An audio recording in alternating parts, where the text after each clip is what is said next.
Who translated the book Heart Lamp into English? Heart Lamp అనేటువంటి పుస్తకాన్ని ఆంగ్లంలోకి ఎవరు అనువదించారు? Heart Lamp. Daisy Rockwell, Banu Mushtaq,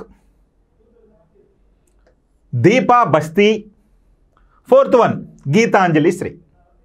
ఈ నలుగురిలో ఎవరు హార్ట్ ల్యాంప్ అనేటువంటి పుస్తకాన్ని ఇంగ్లీష్లో రచించారు?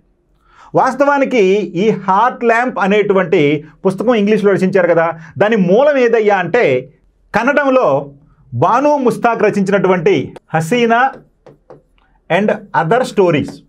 రైట్. యాక్చువల్గా ఈ హార్ట్ ల్యాంప్ అనేటువంటి గ్రంథాన్ని ఇంగ్లీష్లోకి అనువదించింది ఎవరని అడుగుతున్నారు. ఎవరండి ఇంగ్లీష్లోకి అనువదించింది అంటే దీపా బస్తీ.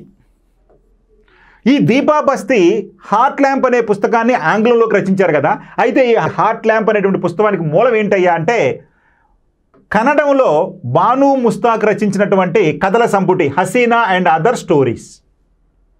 కాబట్టి బాను ముస్తాక్ అనేటువంటి కన్నడ రచయిత్రి 1990 నుంచి 2023 వరకు ఆమె కొన్ని స్టోరీస్ రాసుకుంది. ఏమైనా పేరుతోటండి? హసీనా అండ్ అదర్ స్టోరీస్ అని. ఈ కథల సంకలనం ఏంటంటే సమాజంలో మహిళలు లేదా స్త్రీలు ఎదుర్కొంటున్నటువంటి సమస్యలను ఒక కథల రూపంలో, ఒక సంపుటి రూపంలో బాను ముస్తాక్ అనేటువంటి మహిళ హసీనా అండ్ అదర్ స్టోరీస్ అనేటువంటి ఈ యొక్క కథల సంపుటి రాయటం జరిగింది.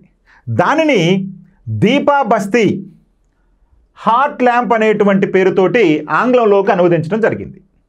అయితే ఎందుకు ఈ ప్రశ్న వార్తల్లోకి వచ్చిందయ్యా అంటే 2025కు గాను ఈ యొక్క దీపా బస్తీ అనువదించినటువంటి హార్ట్ ల్యాంప్ అనేటువంటి గ్రంథానికి బుక్కర్ ప్రైజ్ లభించడం జరిగింది. 2025 బుక్కర్ ప్రైజ్ లభించడం జరిగింది ఆ హార్ట్ ల్యాంప్ అనేటువంటి గ్రంథానికి. కాబట్టి దీన్ని దృష్టిలో పెట్టుకొని దాని మూలం రచించినటువంటి బాను ముస్తాక్, దాన్ని అనువదించినటువంటి దీపా బస్తీలు ఇద్దరు కలిసి షేర్ చేసుకోవడం జరిగింది 2025 బుక్కర్ ప్రైజ్ను. ఇది వెరీ వెరీ ఇంపార్టెంట్, గుర్తుపెట్టుకోవాలి.